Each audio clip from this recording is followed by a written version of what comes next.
నమస్తే అందరికీ శ్రీమాత్రే నమః. ఈరోజు మీ ముందుకు ఒక మంచి ఇన్ఫర్మేషన్ వీడియోతో ముందుకు వచ్చానండి. ఈ వీడియోలో ఏంటి అనుకుంటున్నారు అంటే, రీసెంట్‌గా నేను మా మెయిడ్‌తో మాట్లాడుతూ ఉంటే ఆమె చెప్పిందంటే, మా ఇంట్లో పెద్ద గాయత్రమ్మ ఫోటో ఉండేది. ఆ ఫోటోని తీసేయమని చెప్పారు అని చెప్పేసి చెప్పిందనమాట. చెప్తే నాకనిపించింది అంటే గాయత్రి అమ్మవారంటే ఒక ఒక వర్గానికి పరిమితమైపోయిందనమాట అండి. ఆ జపం చేయాలంటే ఒక ఉపనయనం అవ్వాలి, ఉపదేశం తీసుకోవాలి, తర్వాత సంధ్యావందనం చేసుకోవాలి. సంధ్యావందనంలో మనం గాయత్రి మంత్రం జపిస్తూ ఉంటామనమాట. సో, మరి ఇతర వర్ణాల వాళ్ళు గాయత్రి మంత్రం ఎలా జపించుండాలి? అండ్ అసలు నిజానికి గాయత్రి అమ్మవారి యొక్క పవర్ ఏంటి? అసలు గాయత్రి మంత్రం ఉన్న పవర్ ఏంటి? అసలు గాయత్రి మంత్రం ఎన్ని ఎన్ని అక్షరాలుంటాయి? ఇవన్నీ కూడా మనకి ఈ వీడియోలో ఎక్స్‌ప్లెయిన్ చేసుకుందామండి. అంటే నేను ఈ వీడియో ఇద్దరికీ చేస్తున్నా. అంటే సంధ్యావందనమైన బ్రాహ్మణుల గురించి చేస్తున్నాను. అలాగే సంధ్యావందనం కాకుండా, ఉపనయనం కాకుండా ఉండే ఇతర వర్ణాల వాళ్ళ గురించి కూడా చేస్తున్నానన్నమాట ఈ వీడియో అనేది. సో, మెయిన్‌గా బ్రాహ్మణ వర్గాల్లో పుట్టి కూడా గాయత్రి మంత్రాన్ని వదిలేసిన వాళ్ళు చాలా మంది ఉన్నారండి. సో, అలాంటి వాళ్ళకి ఈ వీడియో ఉపయోగపడుతుంది అనుకుంటున్నాను. నిజంగా మనకి బ్రాహ్మణ జన్మ ఎత్తినందుకు మనకి అద్భుతమైన అవకాశం గాయత్రి మంత్రం అన్నమాట.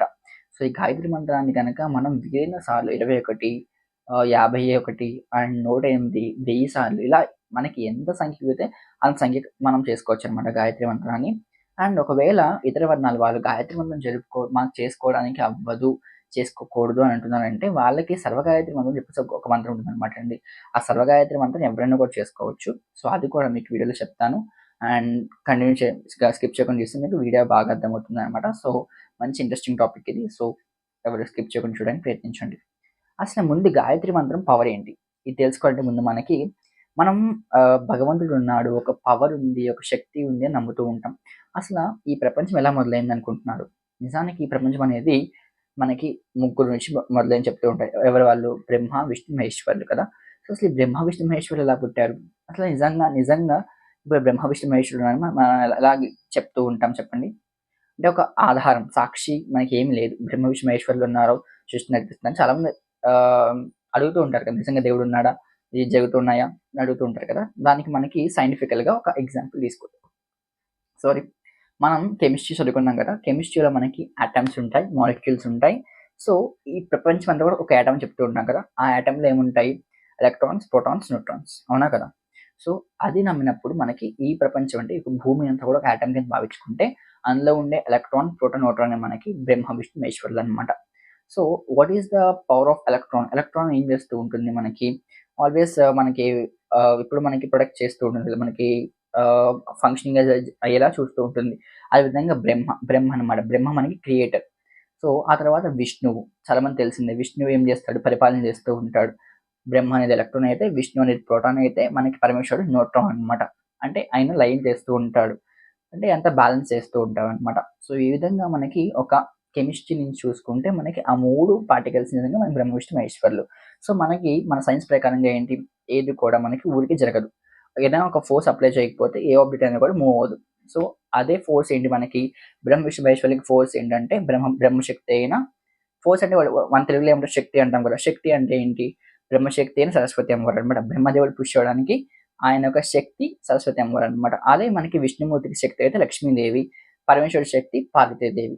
సో, ఈ విధంగా మనకి వీళ్ళ ముగ్గురు కదలడానికి ఈ శక్తులు ఉపయోగపడుతున్నాయన్నమాట అండి. సో, ఈ శక్తి వీళ్ళంతా కలిస్తే మనకి ఒక ప్రపంచం అనేది నడుస్తూ ఉంది. సో, ఇదంతా మాకెందుకు చెప్తున్నావు? వీడియో గాయత్రి మంత్రం అని చెప్పావు కదా! సో, ఇదంతా మాకెందుకు అని అనుకోవచ్చు కదా మీరు. నిజంగా మనకి ఈ యొక్క భూమి కదలాలి. ఈ యొక్క సంథింగ్ మన జరగాలంటే మనకి ఒక సౌండ్ కావాలి. ఒక ఎనర్జీ కావాలి కదా! మన జనరల్‌గా సైన్స్ ప్రకారంగా ఏంటి? ఎనర్జీని Nether be created not be destroyed కదా! సో, అదే విధంగా మనకొక సౌండ్ కావాలి. ఆ సౌండ్ ఏంటి? ఆ సౌండ్ ఒక పవర్ ఏంటి అంటే ఓంకారం. ఓంకారం చాలా మంది జపిస్తూ ఉంటారు కదా! ఎక్కడైతే మనకు ఓంకారం జపిస్తూ ఉంటామో అక్కడ మనకి ఈ యొక్క పాజిటివ్ వైబ్స్ వస్తూ ఉంటాయి. నిజానికి మంత్రానికి అంత పవర్‌ఫుల్ ఉందా? చాలా మంది అనుకోవచ్చు. మంత్రానికి అంత అంత శక్తి ఉంటే మంత్రాలు చింతకాయలు రాలుతాయని చాలామంది సామెతలు తక్కువ ఉంటది మనకి. బోలెడు సామెతలు వస్తూ ఉంటాయి కదా! సో, అదే విధంగా మనకి గాయత్రి మంత్రం ఎందుకంత పవర్‌ఫుల్ అంటే, మన గాయత్రి మంత్రంలో ఏముంది అంటే ఓం భూర్భువస్సువః తత్సవితుర్వరేణ్యం భర్గో దేవశ్చ ధీమహి ధియో యోనః ప్రచోదయాత్.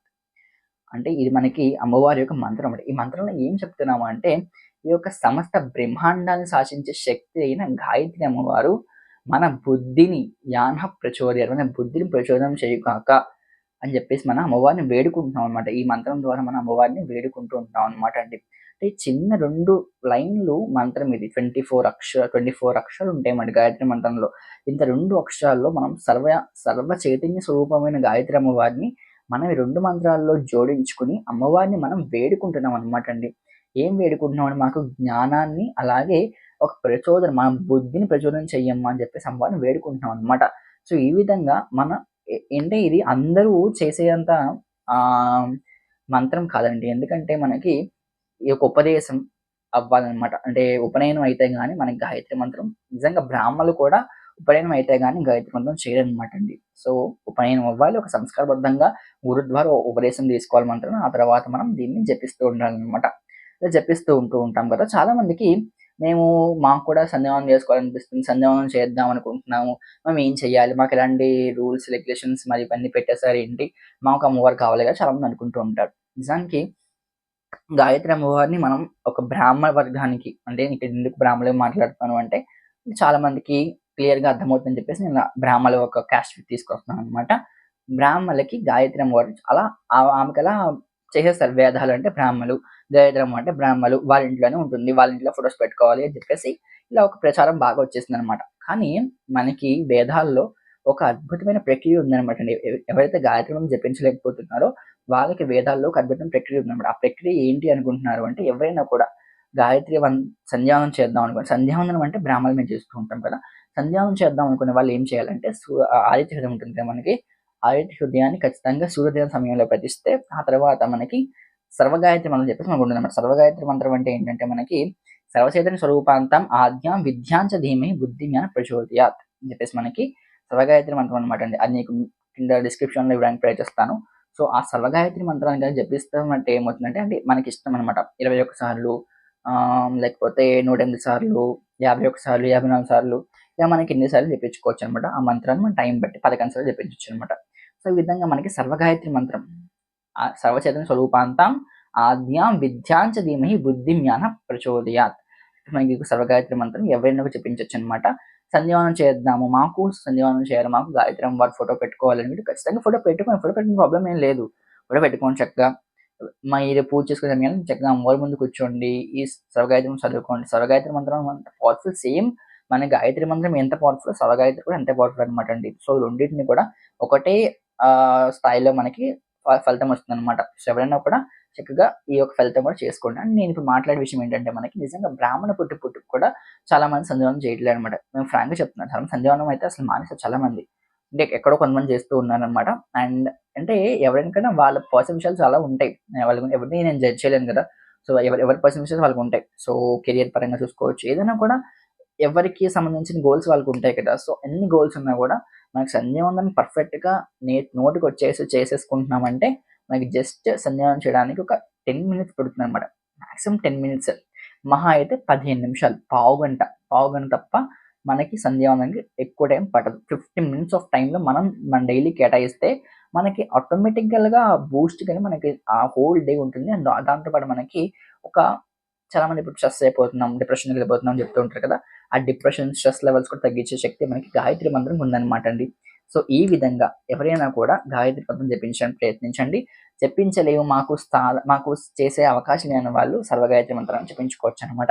సో, నాకు తెలిసి మీకు వీడియో నచ్చే ఉంటుంది అనుకుంటున్నాను. సబ్స్క్రైబ్ చేసి, లైక్ చేసి, షేర్ చేసి మీ పెద్ద ఫ్యామిలీ కూడా షేర్ చేసి అదే నేను ఎక్కడైనా తప్పు మాట్లాడినా క్షమించండి. పెద్దవాళ్ళు ఎవరైనా వీడియో చూస్తే నన్ను క్షమించండి. సో, నేను ఈ వీడియో జస్ట్ చిన్న వాళ్ళకి అండ్ ఆల్సో లైక్ ఇప్పుడే సంధ్యావందనం ఉపనయనం అయ్యి సంధ్యావందనం ఎలా చేస్తే ఉపయోగం ఏంటని చెప్పే వాళ్ళకి అండ్ ఆల్సో సంధ్యావందనం చేయకుండా ఉన్న వాళ్ళ గురించి నేను వీడియో చేస్తున్నాను అనమాట. అండ్ ఆల్సో చిన్న వాళ్ళు ఎవరికైనా కూడా అమ్మవారిని కొలుచుకోవాలన్న వాళ్ళకి వీడియో చేస్తున్నాను. పెద్దవాళ్ళందరికీ కూడా నాకు క్షమించాలనుకుంటున్నాను.